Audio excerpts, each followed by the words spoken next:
안녕하세요. 응급의학과의 김찬웅이라고 합니다. 오늘 이 시간은 여러분들이 임상 실습에 들어가기 전에 실습 과정에서 갖춰야 될 자세, 그리고 어, 염두해 두어야 할 부분에 대해서 같이 생각해 보는 시간을 갖도록 하겠습니다. 어, 임상 실습은 지금까지의 학습 방법과는 굉장히 다른 측면을 가지고 있습니다. 그동안 여러분들께서 어, 받아오셨던 강의 중심 학습의 경우에는 주로 지식을 암기하는 형태의 능력이 필요했을 거라고 생각합니다. 그런데 지금부터 진행되는 임상 실습 같은 경우는 단순히 그런 암기 중심의 학습 방법이 아닌 다른 측면의 학습 방법이 필요합니다.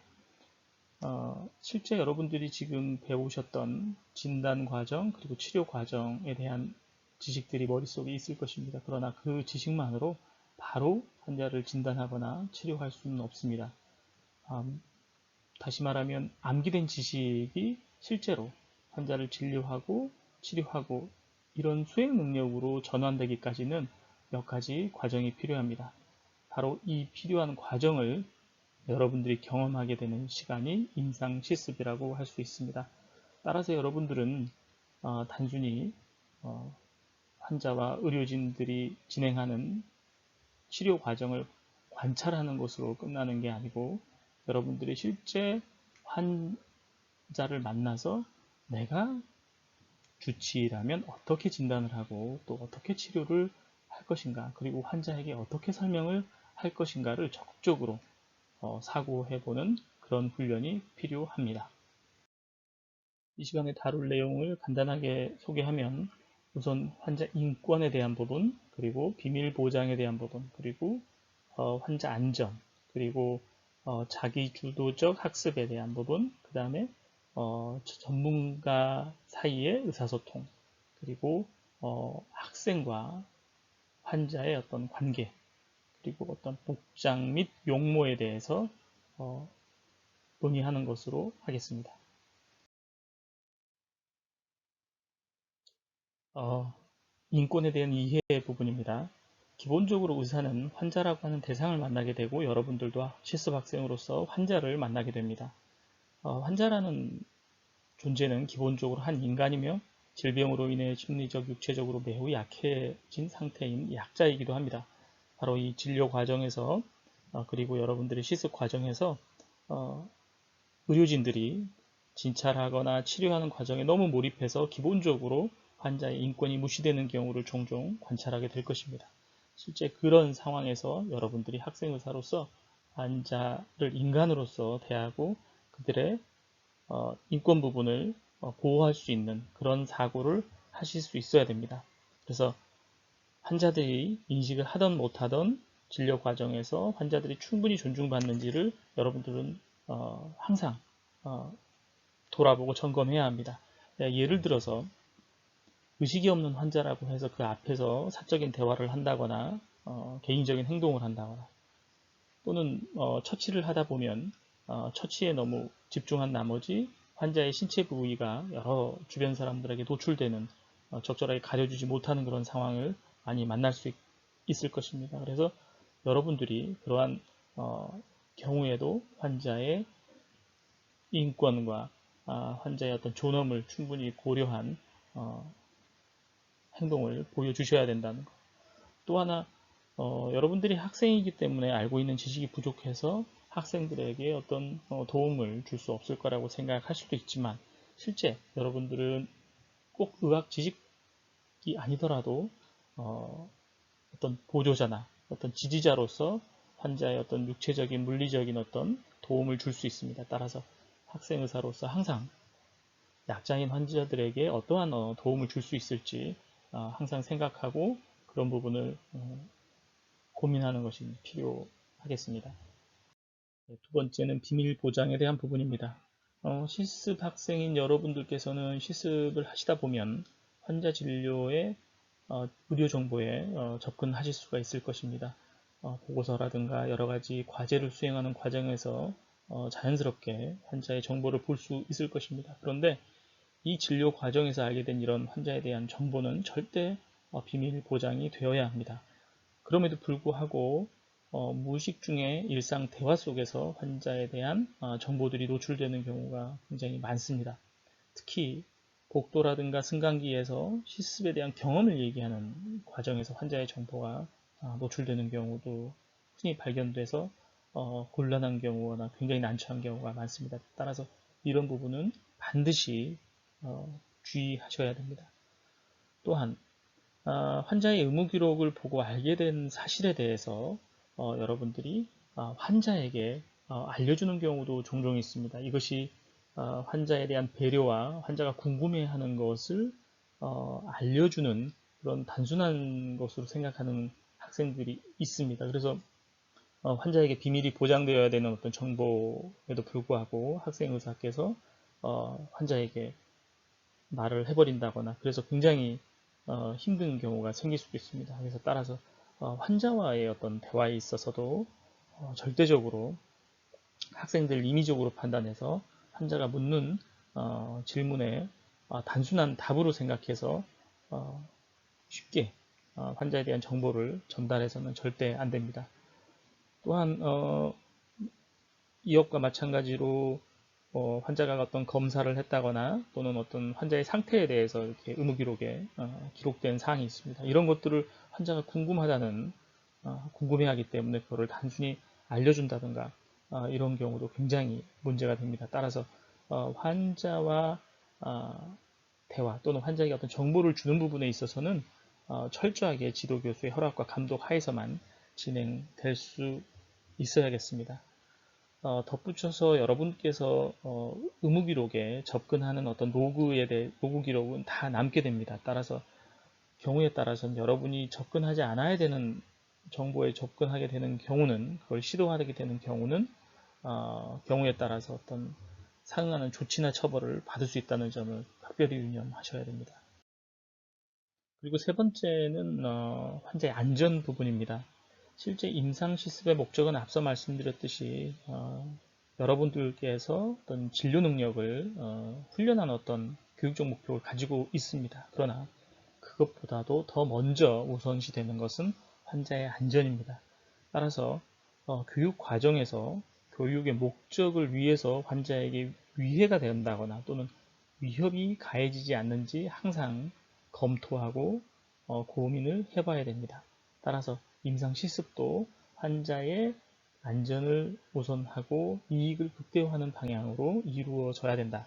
따라서 실습 과정에서 어떤 환자에게 이루어지는 처치나 어떤 술기들을 관찰하거나 또는 시행에 참여할 때는 환자들에게 충분한 설명을 구하고 동의를 구하는 것이 필요합니다. 만약에 필요하면 자신이 학생 의사라는 것을 밝히고 정중하게 협조를 구하는 것이 올바른 신뢰관계를 구축하는 데 도움이 됩니다. 또한 실습 도중에 환자의 어떤 처치에 학생이 참여한다면 그 과정에서 학생은 절대적으로 무균 조작과 청결을 원칙을 지켜야 됩니다. 항상 환자의 감염 그리고 또 환자들이 다양한 질환에 이환이 되어 있기 때문에 환자의 체액과 혈액으로부터 실습 학생의 어떤 감염 방지의 목적도 굉장히 중요합니다. 그래서 항상 주사기에 의한 찔림 사고라든가 감염 노출 방지를 위해서 학생 선생님들도 철저하게 감염 원칙을 지켜주셔야 됩니다. 다음으로는 자기주도 학습입니다. 앞서도 말씀드렸듯이 강의실 중심의 학습과는 달리 이 실습은 철저히 도제식 교육 방식입니다. 다시 말하면 선배 의사들의 진료 행위를 면밀하게 관찰하면서 그 과정에서 자신이 어떤 가정한 진단 그리고 치료 과정을 한번 점검하는 그런 방식입니다. 따라서 자기 스스로 학습을 계획하고 수행하셔야 됩니다. 만약에 그냥 주어진 어떤 일정대로만 움직이다 보면 예를 들면 회진 전 기다림 그리고 회진 그리고 또 어떤 과제 발표 또 기다림 이런 어떤 반복적인 어떤 경험만 쌓이게 됩니다. 그리고 진단과 치료 외에도 의사소통이라든가 환자 안전에 대한 부분 또는 다양한 어떤 직종들이 이렇게 협업하는 그런 과정들, 그리고 병원 안에서 어떤 운영되는 다양한 어떤 의료 시스템에 대한 부분들, 이런 다양한 주제들이 사실 주변에 굉장히 많이 있습니다. 그런데 단순히 진단과 치료라는 어떤 과정만 여러분들이 학습 주제로 생각하다 보면 이런 다양한 주제들이 눈앞에서 흘러가 버리게 됩니다. 그래서 여러분들이 꼭 임상 실습 안에서 배워야 될 학습은 질병에 대한 어떤 진단, 치료, 이런 질병 중심의 어떤 학습 내용도 있지만 그 외에 의사소통이라든가 어떤 다양한 직종 간의 어떤 협력, 그리고 어떤 의료 시스템, 이런 것들도 역시 학습 주제다. 그래서 그런 부분들을 놓치지 말고 여러분들이 포착해서 학습을 하는 것이 굉장히 중요하다. 이렇게 말씀드릴 수 있겠습니다. 네, 그 다음으로는 직종 간 의사소통에 해당됩니다. 여러분들이 실습에 나오시게 되면 병원 안에 종사하는 다양한 직종의 전문가들 또 그리고 병원의 직원들과 만나게 됩니다. 환자뿐만 아니라 이런 다양한 사람들을 만나게 될 텐데요. 실제 이 구성원들은 환자 치료라는 전체적인 목표를 위해서 각자의 어떤 역할을 하고 있는 전문가들이고 또 그 영역에서는 굉장히 복잡한 업무를 수행하고 있습니다. 따라서 여러분들은 의료인이든 비의료인이든 병원 안에서 시습 도중에 만나게 되면 항상 구성원들에게 공손하고 정중하게 다가가는 것이 굉장히 중요합니다. 그래서 먼저 인사하고 겸손한 자세를 취하는 것이 굉장히 중요하다. 여러분들의 어떤 모습들이 바로 우리 중앙대학교 병원의 예비 의료진들의 어떤 이미지로 만들어지게 됩니다. 따라서 여러분들의 어떤 겸손한 자세와 그리고 정중한 자세들이 상대방으로 하여금 굉장한 신뢰를 갖게 한다는 사실을 꼭 유념하시고 실습 내내 그런 자세를 유지해 줄 것을 당부드립니다. 그리고 학생과 환자의 어떤 관계인데요. 이 부분이 이제 가장 예민한 부분이고 여러분들이 무엇보다 부적절한 오해를 받을 가능성이 많은 부분입니다. 여러분들은 임상 실습을 하면서 환자를 직접 만나게 됩니다. 그런데 이 환자들은 굉장히 다양한 배경과 또는 심리적 상황에 놓여 있습니다. 따라서 병원 밖에서 대하는 어떤 건강한 일반인들과 일상 대화를 하는 그런 것을 생각해서 스스럼 없이 편하게 대화를 하는 경우가 종종 있습니다. 그런데 이런 경우로 인해서 굉장히 곤란한 결과를 초래하는 경우가 있습니다. 실제로 매년 의도하지 않게 부적절한 어떤 환자 학생 관계가 문제가 돼서 곤란을 겪게 되는 경우가 있고 굉장히 심한 경우는 그 학생이 졸업하고 의사가 된 후에도 그 문제로 인해서 계속 소송과 관련한 문제에 휘말린다든가 그 후폭풍이 나타나기도 합니다. 따라서 진료 목적의 환자 대화는 지도교수의 관찰과 감독 하에서 이루어져야 하고 또한 이런 진료 목적 이외에 환자와의 대화는 절대 금지하셔야 됩니다. 특히 병원 안뿐만 아니라 병원 밖에서든 또는 인터넷 공간, 다시 말하면 사이버 공간에서도 절대 환자와 사적 교류를 해서는 안 된다. 학생으로서 순수한 마음에 환자에게 호의를 보이는 경우도 있겠습니다만 그런 호의가 환자의 입장에서 굉장한 오해로 오해된다거나 또는 왜곡되는 경우가 생기면 그 학생에게는 추후에 아까 말씀드렸던 의사로서 굉장히 치명적인 결점이 되기도 한다는 사실을 반드시 기억하시고 학생으로서 진료 외의 목적의 어떤 사적 교류는 절대적으로 금지한다. 그 다음에 앞에서도 감염에 대해서 주의를 당부하였지만 다시 한번 강조드립니다. 병원 안은 굉장히 면역력이 취약한 환자들이 상주하는 곳입니다. 따라서 여러분들은 예비 의료인이고 그리고 본인 스스로가 환자에게 감염의 어떤 소스가 되지 않도록 여러분이 실습이 끝나고 집으로 돌아가는 그 일상 안에서도 항상 청결, 그 다음에 위생, 이 상태에 대해서 본인 스스로 자기 관리를 꼭 하셔야 된다. 또 굉장히 중요한 부분입니다만 성감수성에 대한 부분입니다. 최근 성감수성이 사회적으로 굉장히 많이 예민해지고 있습니다. 그리고 여러분들은 예비 의사로서 그리고 학생 의사로서 실제 진료에 참여하게 되기 때문에 본의 아닌 환자의 노출과 맞닥뜨리게 됩니다. 그렇기 때문에 이 과정에서 여러분들이 부적절하거나 또는 오해되지 않도록 각별히 주의하는 것이 필요합니다. 특히 진료 과정이라든가 심전도 측정과 같이 노출을 동반하는 검사에서는 아무리 학생의사 입장에서 설명과 동의를 구했다 하더라도 받아들이는 환자가 불쾌하는 경우는 문제가 될 수 있기 때문에 항상 자기 관점이 아니고 상대방의 관점에서 우선적으로 고려하는 게 필요합니다. 그래서 어떤 그런 시술이나 처치 또는 환자의 노출을 동반하는 경우는 항상 말씀드렸듯이 환자에게 동의를 구하고 진행하는 것이 괜찮은지 한 번 더 확인하는 것이 필요하다. 이렇게 말씀드리겠습니다. 마지막으로 이제 용모와 복장에 대한 부분입니다. 실습 학생으로서 이제 복장은 매우 중요한 측면이 있습니다. 하지만 또 개인적 취향에 대한 존중도 필요한 영역이기 때문에 여기서 이 용모와 복장에 대해서 분명한 어떤 기준과 선을 제시하기는 어렵습니다만 여러분께서 양해해 주실 거는 가장 보수적 수준의 통상적 접근을 할 수밖에 없다. 이렇게 이해를 해 주시기 바랍니다. 따라서 원칙적으로는 환자에게 신뢰감을 줄 수 있는 복장과 용모를 단정하게 유지하셔야 된다. 첫 번째로 휴대폰 사용에 대한 어떤 주의인데요.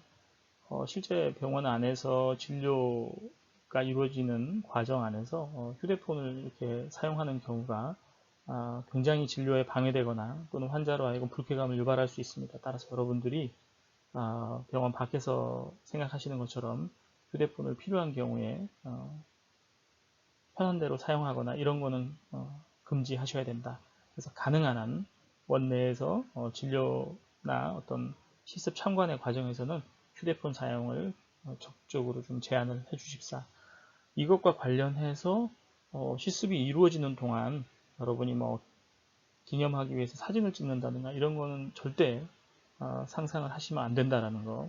이 과정에서 개인정보 노출뿐만 아니라 부적절한 이런 행동이 부적절한 의료진의 행동이기 때문에 이런 부분은 절대 이루어지지 않도록 여러분이 각별히 유념하셔야 한다라는 걸 말씀을 드리겠습니다. 그리고 이제 복장하고 용모 부분인데요.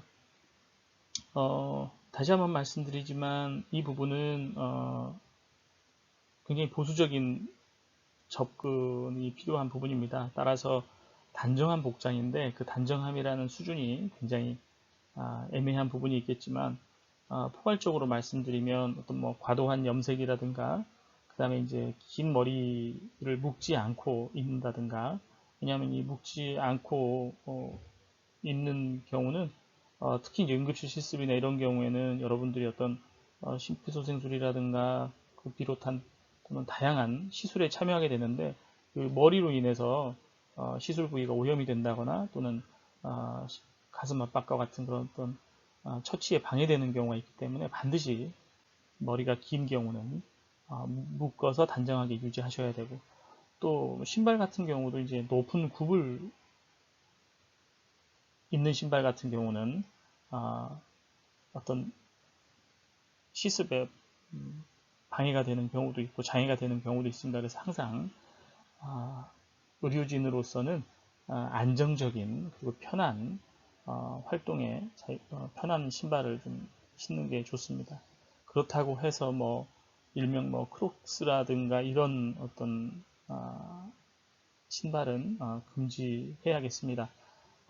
환자들이 보기에 신뢰감을 가질 수 있는 그런 신발이 적절하겠죠. 그래서 뭐 일반적으로는 굽이 낮은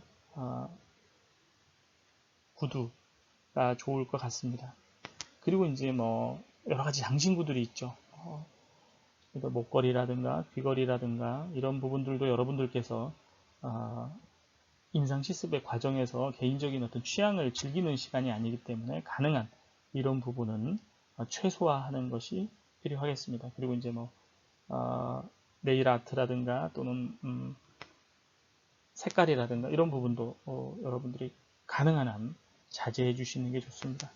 또한 마지막으로 이제 여러분들이 가운을 입고 실습을 돌게 될 텐데 이 실습 가운이 굉장히 지저분한 경우가 종종 있습니다. 뭐 실습 초반에는 항상 깨끗하겠지만 조금 지나면 뭐 외과 실습이나 진료과 실습의 어떤 특성에 따라서는 굉장히 오염되는 경우도 있고 체액이 묻거나 뭐 그런 경우도 있을 것입니다. 그럴 때는 항상 가운을 세탁해서 깨끗한 상태로 유지할 수 있도록 그런 부분을 조금 유념해 주시면 감사하겠습니다.